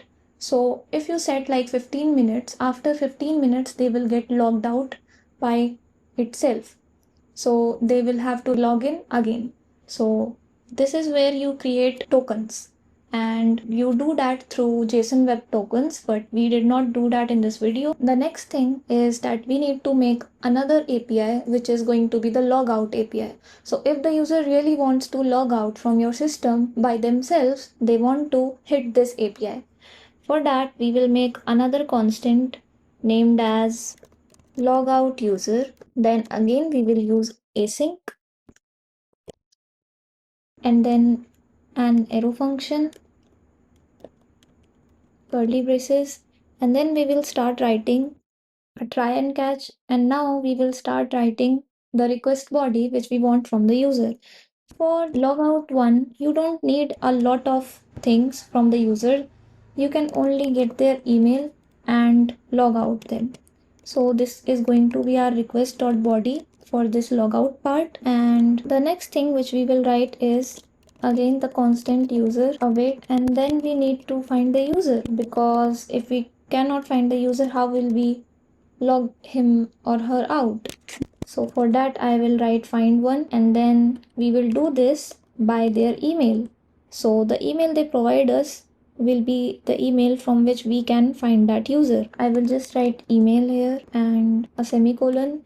And again, if we cannot find the user, for that I am going to use an if statement, which will be, if we couldn't find the user, then we will give a message, basically a response, which will tell the user that, hey, we couldn't find your ID, or user not found.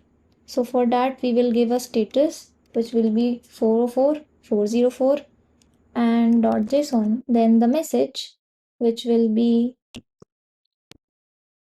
user not found, then a semicolon here. After this, if we can find the user, then that's a really good thing. We will give a status as 200 because it was okay, it was clear, then .json, and then a clear return response message that log out successful.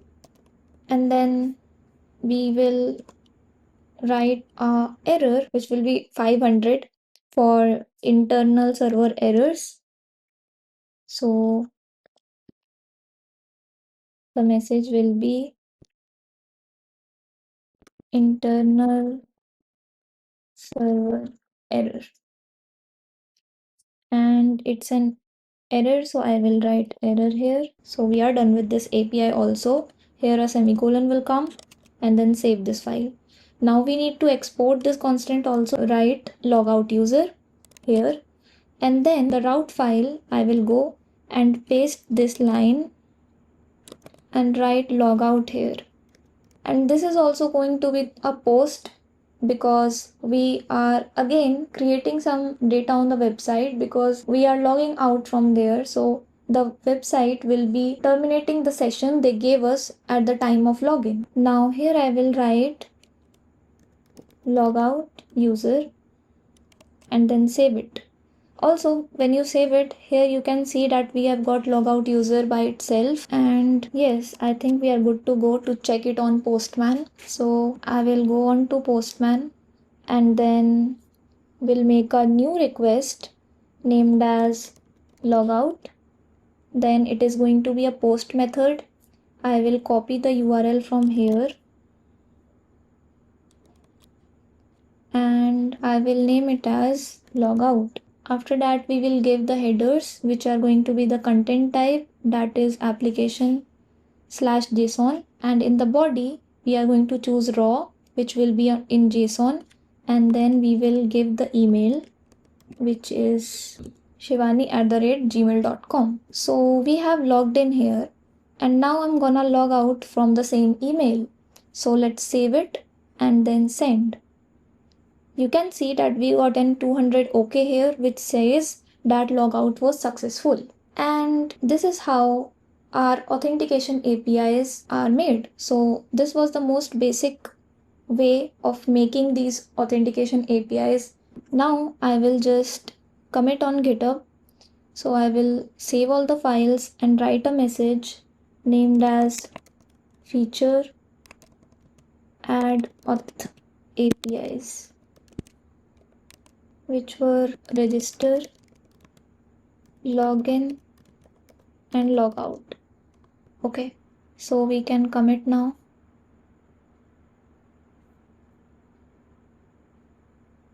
Now that we have made the authentication APIs, we can move on to make our CRUD APIs, CRUD APIs.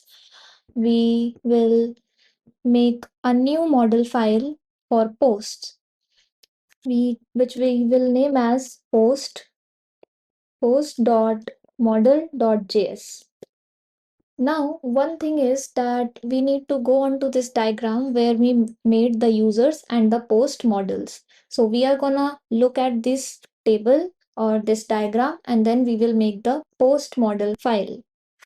Okay, let's import first of all Mongoose, because Mongoose is what we will use to talk to MongoDB and create our schemas, which are also known as structures. Then this is the syntax for this. We write schema and that from Mongoose. After this, we will make a normal constant post schema equals to a new schema, parenthesis, and then curly brackets. One more thing which I want to tell here is that after these curly brackets, we can make another curly brackets which will have timestamps and which will be true because we want the created at and updated at dates here. So this is how the whole thing looks like. And the last line is where you export things. So export const post equals to mongoose.model, because this is the model which we are talking about here, and then parenthesis post and then post schema. This is how a model file looks like exactly. Now in this part we fill all the parts from this diagram, such as name, description and age. One more thing, that we are not going to have a lot of input fields for our character posts. We will only have name, description, and age to understand CRUD APIs for now. So the first thing is the name. So I will write it as name and then type, which will be string as written in the diagram. Name is in string, then a comma. Then another thing is if it is required. And yes, it is required because without a name, how can you post a character? The another thing is that we will use trim here. So we are using trim to cut all the white spaces anybody could write in the name of the character. So I will write true here, and then we will hop on to the next thing, which is the description. So we will have one-liner descriptions for every character on our website. So this is how we will write description. Description is also a string because it will be normal sentences. So it will be the type string, then a comma, then required. Yes, it is required. Then a comma, and again, we can write trim here because we don't want any unwanted white spaces. So I will write true here. Then we have the last thing, which is age. So we can write age here also. For age is not going to be a string because age is going to be an integer, which we can see here. So for that, we are writing type, and then you can write integer here also. I will write number, and then is it required? Yes, it is required. So I will write true. Then age can have maximum and minimum. So we will write minimum 1, and then max can go up till like, let's say 150. Okay. So after this, we are done with this post model file. I will save this. And now the another thing which we will write is the post controller. So now why are we not writing this post thing also in the user controller? We can write it and it won't crack, it won't crash. But for the readability, we will write another file which will be post.controller.js. So now in this controller, all the roots of posts will come and the controller will be deciding what kind of responses has to go on those requests which are coming for posts. So this is how you can manage your code files nicely and increase readability. Okay, so for this file, we are going to write, we will first import the post model because we are going to use that here. So I will write post, and then from the models folder and the post model.js. After this, the first thing which we are gonna write is to create a post. CRUD has C in its first place, which means create a post. So I will write create a post. For this, we are gonna make a constant named as create post. And then we will be using async here also, and then a response, then an arrow function. We will be using try and catch as we always do. And then I will make another constant which will be the request body, which we want from the user to create a post. To create a post, they need to write a name, a description, and the age of that character. After that, we will just write request.body. These are the things we want in the body of request. After this, I will write a normal if-else statement, because what if the user doesn't write a name but writes the description and age? We cannot register that post. So I will write name and then description and then age. So what I'm specifying here is that I want all these three things or we cannot post. So if either one of them is not provided by the user, we will give them an error which will be res.status 400, because they have given us invalid fields. So I will write it as a message like all fields are required. So this is the message the user will see, and they will then know that yes, all the fields are required. Then what if the user gave us all the fields? So at that point you will have to create the post. So I will write it as const.post, because we are gonna create the post now. We will use await and then the post model dot create. See, and then I will normally use parentheses and then curly brackets and write name, description, and then age. Now we have to give a response also. So it will be a 201 response because something has been created on the website, and our backend server will give this response. And with the message named as post created successfully. Now for the catch error, I will write res.status 500.json, and you know what message we are gonna give here, which will be internal server error. So internal server error. Now we will write a normal export for this file. Here I will write create post. And yes, that's it. The controller has been made. Now the next thing is that we want to make a root file. I will again make a new file for the post routes to maintain the readability in our code files. So I will make a new post route.js file. Now in here, you need to import router first of all. So I will import router, and then from Express, then I will import the create post controller. So I will write, okay, this is the option I'm getting. So I will just click on it and the whole line comes here. So it is getting the create post from the post controller.js file. Okay, we are good to go now. Now it is normal like the one we did in the authentication APIs. You just make a constant router and then you write it like this. Then on the next line, you just write the route to your create post model. Sorry, create post route. So you write it as router.route, and then we will call it as create for now. Then we are creating some data on the website, so we will use the HTTP method post here. Also, this goes in these. Okay, now you write the constant name here, which is create post, and this is it. Then in the app.js file, here also you need to make new routes. Till now we were only using this user router, but now that we have made another post router, so we need to import that also here, which is going to be post router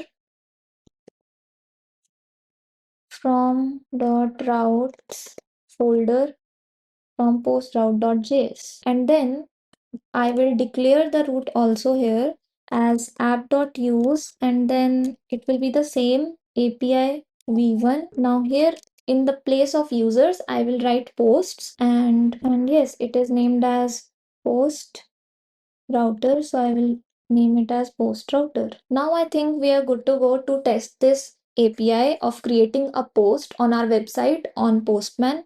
So I will go on to Postman, and from here I will click on this plus button to create a new collection, which will be a blank collection. You click on this and then you get to a new collection.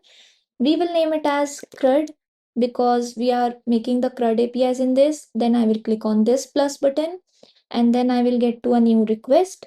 This request could be named as create post. Okay. The method is going to be post because we are creating data on the website, and the URL is going to be pretty same. Like, let's copy this one and then come back here and then just cut till the users and write posts and create. Okay. Now for the headers, how do you know what kind of headers we want to use? You can just go to the post controller and see what kind of request.body we are taking from the user. So name, description, and age. We use the content type header, which will go with application/JSON. The server is going to parse that. Then in the body, I will select raw, which will be into JSON, and I will just write a name, which can be, let's say, Quina, and then basically I'm making a character, so I need to write the name, description, and description can be a martial artist. Okay, and then I have age. Let's write the age, let's say 26. So I will just save it and send it. Okay, the request model does not provide an export. Oh, so in the routes folder I did not write a export. Yeah. So I will write export default router. Now I think the server should start. Yes, the server has started. Now, one more thing which I noticed was that in the post controller file, we are getting some error here. That's why I am seeing these in faded. So, okay, so this is the bracket I think I used wrong. Okay, so now we are good to go. Now let's go on to Postman and send it. So now we can see that we have a message which is post created successfully. The post has a name, a description, and age, and then it has its own ID, then created at, updated at, because we wrote timestamps in the model, and version is 0 of this document. Now that we have created a post, we can keep creating posts, as in we can make another post named as lemon. So this person is a sore person and its age is 150, which was the limit we set it as the max one. And now save it and send it. So now we have created a character named lemon, and you can just keep on creating this. But we will make our another API now, which is to get all the posts. So think of it like you're on Instagram and you want to just get your feed. To get your feed, you don't need to give any request.body. You don't need to give anything. You just need to get all the posts. To get all the posts, we are going to make another API in the same post controller. So let's write another one, which will be named as const get posts. Write it as read all posts. So now in this also we are going to use async. So I will just copy this and paste it here. Then inside this I will write again try and catch const get posts. Then again I will use await here, and then we are going to show the user we need to find all the posts, and for that I will just write find here, which will find all the posts which are uploaded on our website, and then we will give a nice response for it, which will be a good 200 response, and that will be in JSON, and then we will write posts because that is our constant here, and then we will again write, okay, then we will write the error of catch. So I can just copy this because we are writing the same error one after another, so I will just write it here as the, okay, so I have written this. Now we can save it. Okay, so we are good to go. Now let me just separate these. Okay, now the next thing is that you go onto the routes folder, and then you again copy this, paste this here, and write get posts. This is going to be a get method, so I will change the method from post to get here, and I will write the name as get posts because that was the name of our constant. Actually, let me check again. Yes, this was it. So, okay, here in the constant, I had to write posts, and now I will export it, get posts, and now I think we are good to go, and we have made the routes also, so we can test this on Postman now. So let's go on to Postman, create a new request, name it as get all posts, and we will, okay, so the HTTP method is going to be the get one only.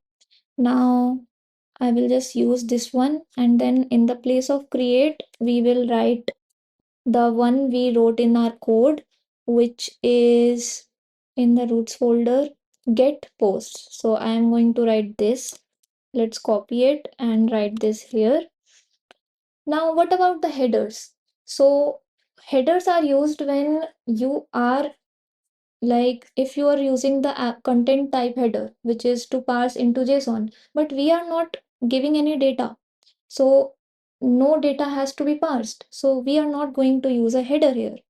A header which could be used here was the authorization header, in which you would give the application your access token so that it can authorize you and show you all posts. But we are not doing that here. And in the body also, we don't need any body. So I will just save it and send it. Oh, we need to start our server first. Wait a minute. Okay, so we have some error here. Get post is not defined. It says in the post routes folder, the, okay, so here in this import file, I have not imported get posts, which is correct. So yes, so now I think the server started, so we can now send it. Okay, so it gives an error. Check how, if I have written the wrong URL, but I think it's right because it's post and then get post. Oh, so when I copied this, I got post here, but we need to have get here. So I think this was the only problem. Let's save and send it. Yes. So now you can see that we have got a list of all the posts we made. This was a test post which I made earlier. This is the Quina post, and this is the lemon post which we just made. So this is how you get a list of all the posts you made. So this is how our get post API works. Now let's make another API which is going to be the update post API, in which we will be able to update our already made posts. So for that, I will go to the post controller, and then I will make a new function named as const update post. Again, we will be using async here, and then request response arrow function. Then we will start writing our validations. So we won't have a lot of validations here, only one, which is that the user is not giving us empty data.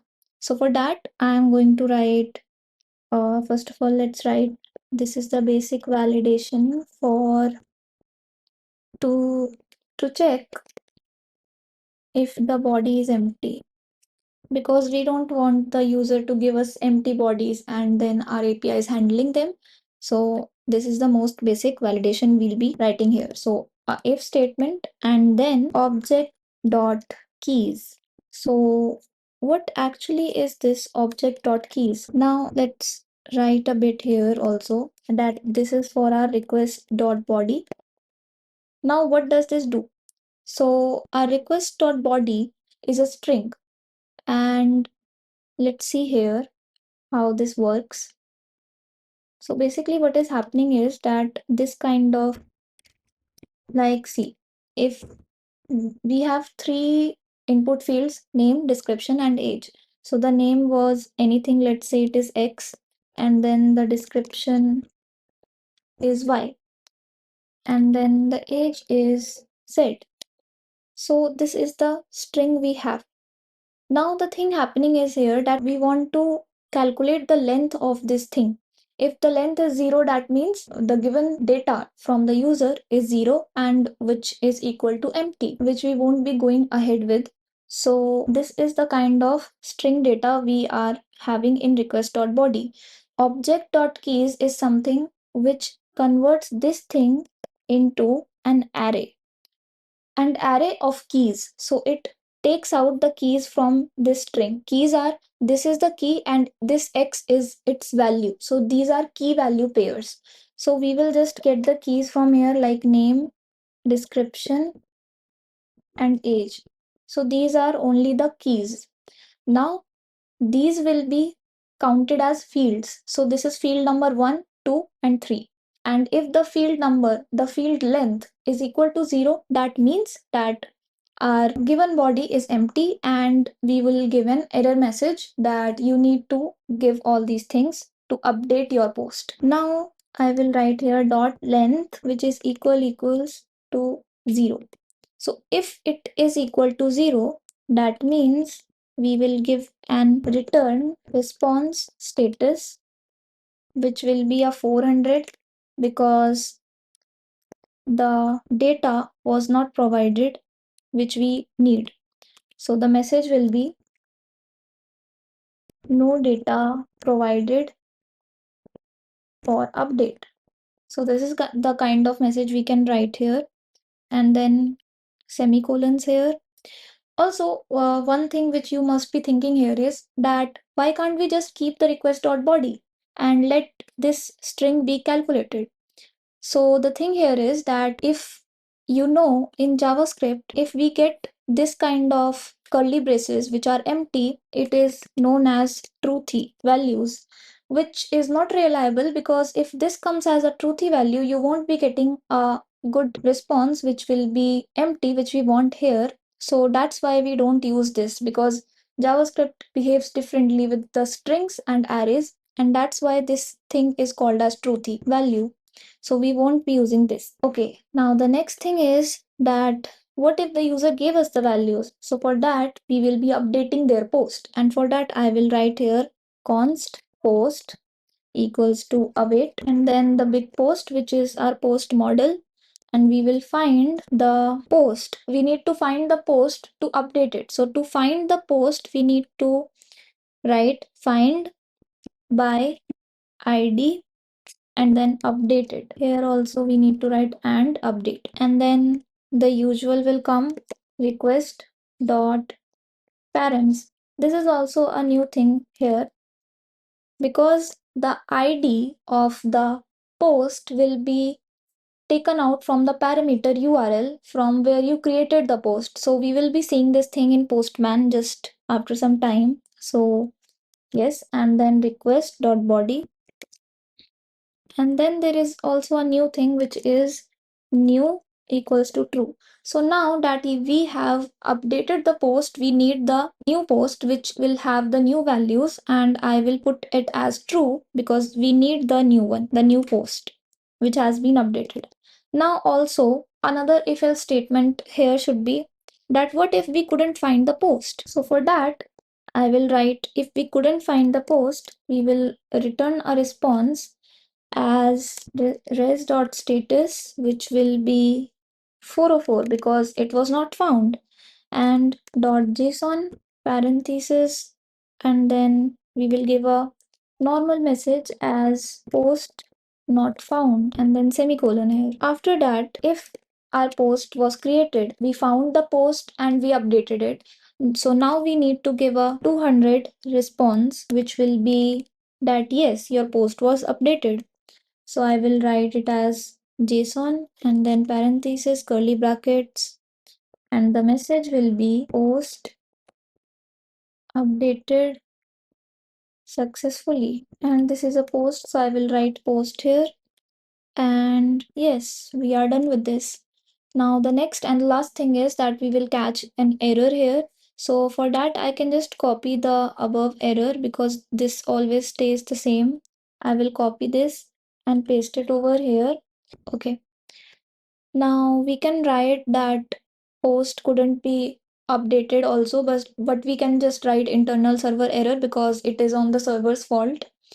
And then the next thing is that we need to export it also. Okay, so there is some problem with this. Let's see where it is not coming right. So, okay, now it is correct. So we need to export it. I will just copy the name from here. So let's copy it and then paste it here. Save the file, and then we will go to the routes folder, which is here. I will copy this same line and paste it here. And we can write here as update. I will only write update here because we can write the full constant name here, yes, like this. So when I clicked enter, I can see that update post came in this import line also, so that's a good thing. Now one more thing, that here we have the http method which we need to use. This is clearly not a get method one request, but it's a patch one. So we have put and patch as http methods to update data. Now patch one is for updating some of the data and put is for updating the whole data. So we will use patch here, and this is more reliable also. The next thing is that update will have an ID because we need to find the particular post by its ID, by its unique ID to update it. So here we will put that post's ID also. Okay, let's save this, and our server is running fine.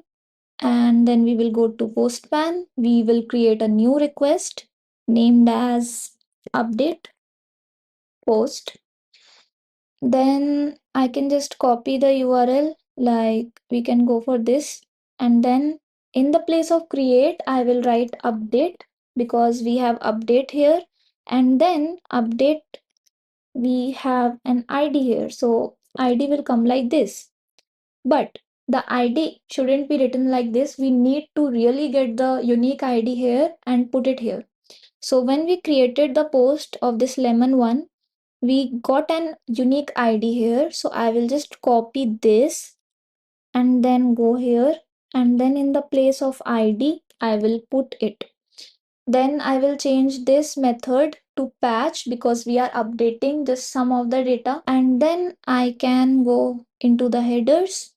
I have this content type, which is application/JSON already. And then in the body, also we got this. So let's just change it a bit. In the place of lemon, let's write lily. So lily is a flower. And I can write here a cute flower. Okay. Age, age can be 2. And then we will save it. And then we will send it. So we got another error. Okay, so in this error, we can see that object ID failed for value. It's saying that it's not complete. So let's go here and see.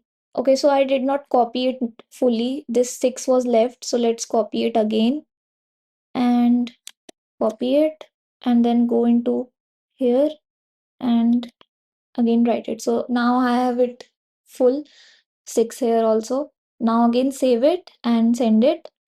Okay, now we have got 200. Okay, that means post was updated successfully, and then its name was changed to Lily, acute flower, age 2, and then these timestamps, version 0. You can see the ID is still the same because the document is still the same. You just change its values. So this is how it is. And now we can just go on to VS Code and make our last API for this video, which is going to be the delete API. So now what I want to do is, as a user, want to delete this whole post. For that, I will go on to the post controller and make a new function named as const delete post. So now we want to delete the post, and for that I will always, like always times, I will use async, then the same request response, and then an arrow function. In it I will use try and catch, and then here, okay, so in delete post you don't need to have a lot of validations, and I'm not writing any here. We will just go on to our constant, which is deleted, and then I will write await here. Then from the post model I'll be finding the ID, so find by ID and delete. Now so this time it is going to be delete, and then I will write request.params, because from the parameter URL of the post ID I will get its unique ID, so that is it. And then we will return a good response, which will be okay. For first of all, before that we need to write an if statement also, because what if you couldn't delete the post because you just couldn't find the post? So it will be same as post not found, which we also wrote in the update one. So I will just write here deleted, and then we will return a response as 404, because that is what says post not found dot json, and then a message which will say post not found. Okay, I forgot the quotes here. Okay, so it is correct now, post not found, and then this. I think something is wrong here. Okay, so yes. Now I will return a response when we can just write response.status here, which will be a 200, because we were successfully able to delete your post after we found the ID. If it was not found, then you just get the 404 message, the 404 response. But if it was found, then you get a message that yes, your post successfully deleted. Okay, after this, a mandatory catch message, which I will just copy from here and put it here. So we are done with this. Now I will save the file. Our server is running very fine, and then I will export this, which is delete post. Then on the roots file, I will go and again copy this and write it here. Now this time we are deleting it. So I will just write delete, and then again you need the ID of the post. So I will have ID here as it is, and then as the method, it will be changed to delete. I will have to write delete post. You can see I'm getting this third option. I will click on this and it will get delete post in this import line. So that's a good thing. And then save this. And now I think we are good to go to test this on Postman. I will go on to Postman, and then I will again create a new request named as delete post. Then I will have the URL. URL can be, so we got the update one. I will just change this into delete. And then I think this is the same as one which we just updated. So yes, this is the same. So we will just keep it because we want to delete that lemon one post. We don't need any headers here because we are not giving any data which need to be passed. Also, we don't need any body here. So I will just clean this and then just save it and send it. Okay, so I did not change this patch into delete.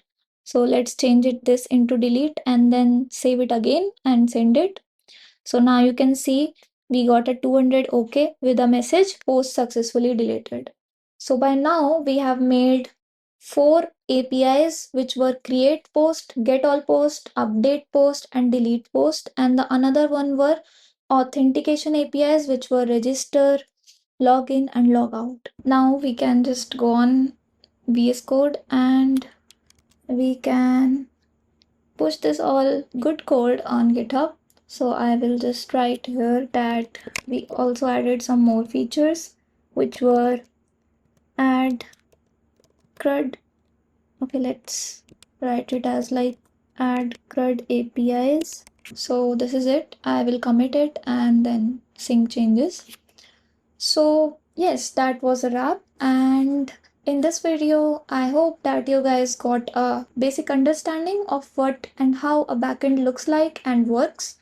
That too with Postman, where you can test your APIs and what are APIs like in the actual world.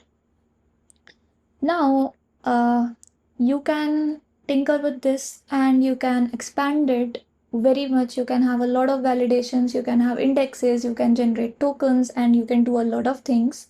And that is what backend is, which is the behind the scenes of a website. So let me know in the comments how you are doing with backend and what you guys are trying and what you got to learn from this video. Thanks for watching.